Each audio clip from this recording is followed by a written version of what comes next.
முடக்குவாதம்லேருந்து நம்ம மீண்டு வரணும் அப்படின்னும் போது கருப்பு உளுந்து இருக்கு இல்லையா, கருப்பு உளுந்து வாங்கி நல்லா வறுத்து பொடி பண்ணி வச்சுக்கோங்க.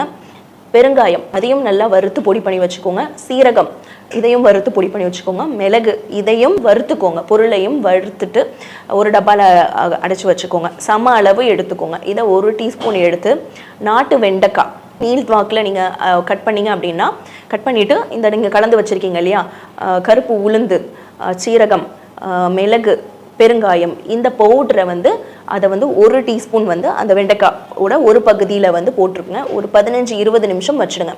இதை வச்சிங்க அப்படின்னா அது அப்படியே செட் ஆகட்டும். அப்படியே பச்சையாக அந்த பவுடரோட சேர்த்து எடுத்துக்கோங்க. அதில் அந்த வெண்டைக்காயில் ஒரு சளி மாதிரி குழக்குழன்னு ஒரு திரவம் இருக்கும் இல்லையா, அது நம்ம முட்டுகளில் இருக்கக்கூடிய அந்த திரவங்களுக்கு ரொம்ப நல்லது. ஸோ ரெகுலராக இதை பண்ணும் போது உங்களுக்கு வலிகள் நல்லா குறையும். நீங்கள் இந்த சிகிச்சை முறைகளில் கொஞ்சம் ஃபாலோ பண்ணும் போதும் இயற்கையான ஹெர்பல்ஸை நீங்கள் கொஞ்சம் எடுக்கும் போதும் உங்களுக்கு நல்ல ஒரு முன்னேற்றம் அடையும்.